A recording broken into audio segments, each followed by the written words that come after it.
Okay, so today the focus is special products. The direction says, fill in the following areas with the product. Combine like terms and write your answers. So over the past few lessons, we've been learning about multiplying monomials, polynomials, and then last week on Thursday and Friday, we did multiplying binomials. So we're looking at these multiplying binomials again, but these are special products. When we talk about special products, that means there's something special about these particular binomials that we are multiplying. So when you look at this set right here, it's algebra tiles. They already have both sets of binomials. If you look at the top, it says x plus 3, and on the side, x plus 3. And so they've multiplied x times x, and we see it's x squared. Then x times 3, and we see it's 3x. X times 3 again, and we see that the answer is 3x. And then 3 times 3, and this is going to be 9. And I don't know. I'm confused. Okay, I'm not confused. I guess they kind of combined 3 x's here. It's like 3x bars, and 9 squares. So if we were to do it like that, then it'd be 9 squares. So when we look at our answer, remember your answer's in the middle. So we have x squared, remember here, and it's kind of like that Punnett square. We combine those like terms. And 3x plus 3x is going to be what? 6x, yes, plus 9. Got it? If you look on these outside terms right there, if we were to write the original problem, it's basically x plus 3 times x plus 3. And we'll talk about the special product in a little bit. Just look at it. Okay, let's look at the second problem. So here we have a plus b, and on the side, a plus b. That's the problem we're multiplying. A times a is a squared. A times b is going to be ab. B times a, we put in alphabetical order, it's going to be ab. And then b times b is going to be b squared. Combine these two like terms, and your answer is going to be a squared plus ab plus ab. That means we have 2 sets of ab plus b squared.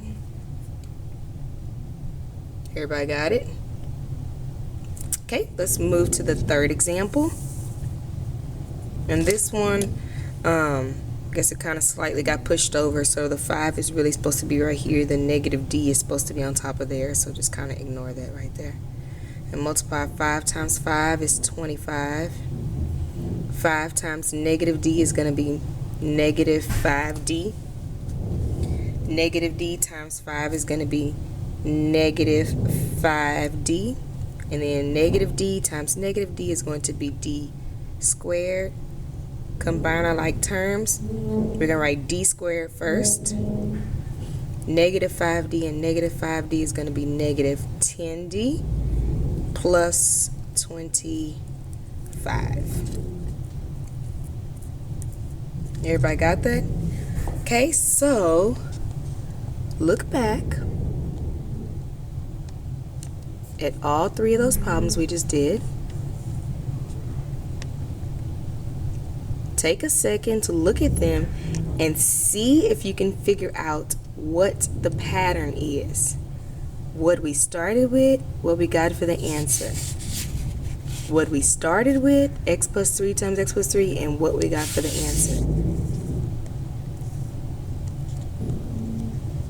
This right here, guys, is called a perfect square trinomial. If you look at it, what we started with were 2 perfect, these are both the same term, x plus 3 and x plus 3. The other one was a plus b plus a plus times a plus b. They are the same. And so what a perfect square trinomial is, it is a trinomial that is the result of squaring a binomial. Let me repeat it again. A perfect square trinomial is a trinomial that is a result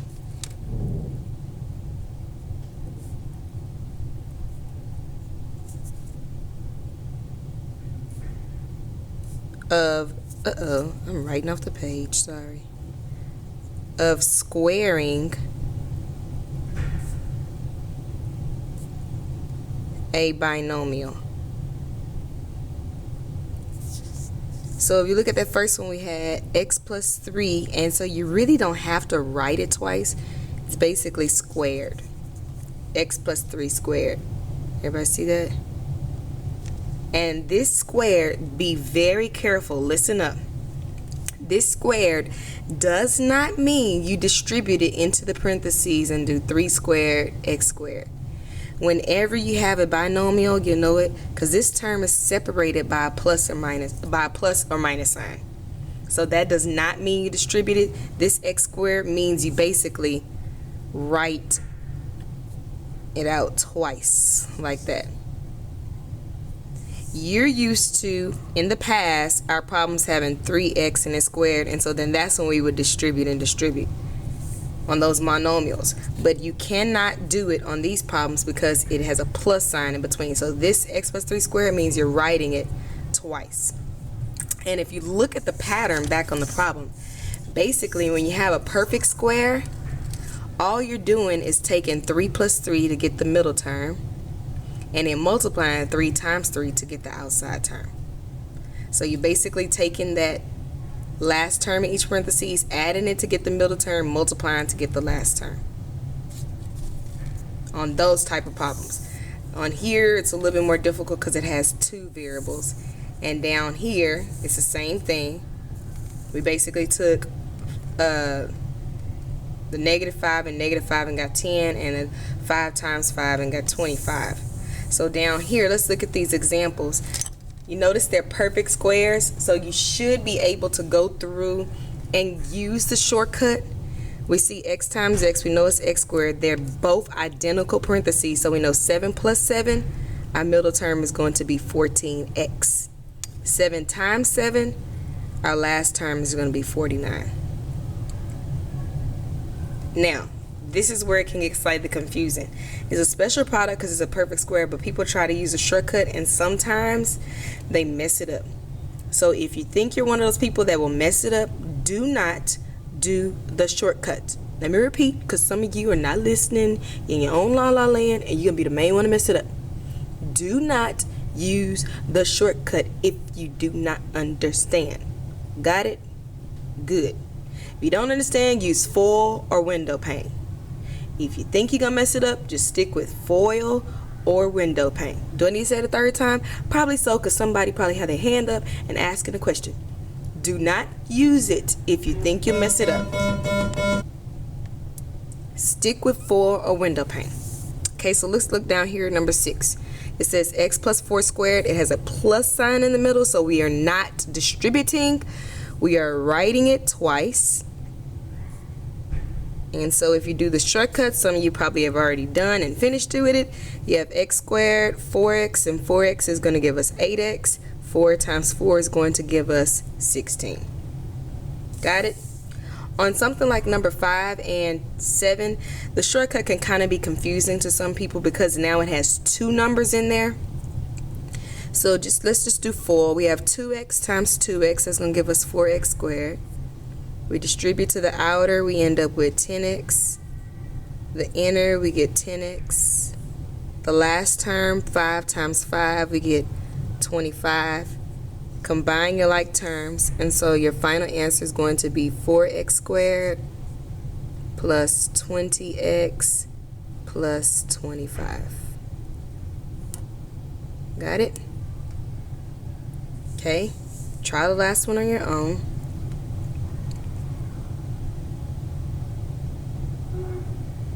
Okay, you should be done. Sorry. Alright, so we distribute.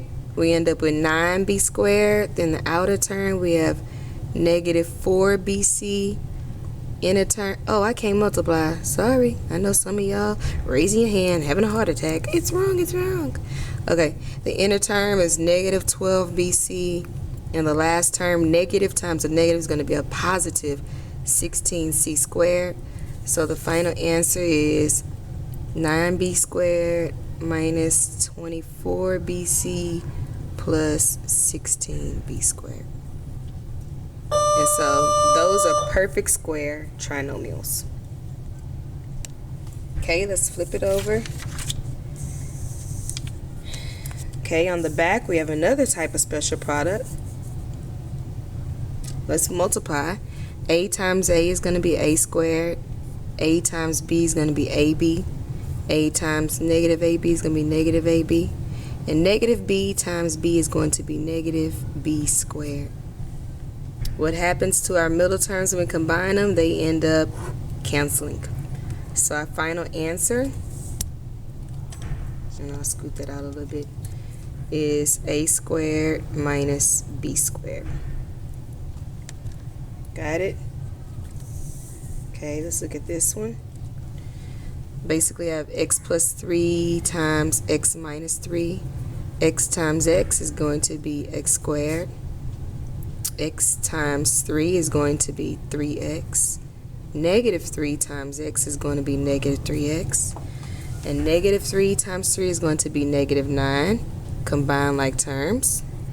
Middle terms cancel, and we have x squared minus 9. Got it?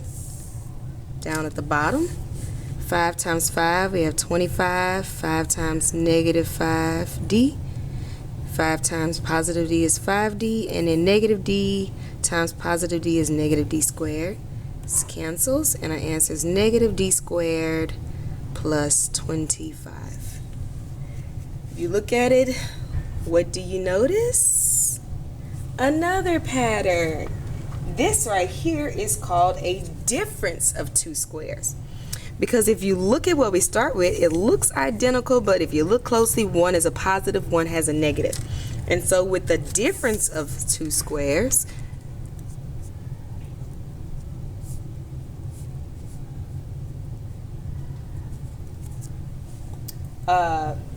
you'll notice that one positive and one negative, the binomial form is basically written a squared minus b squared.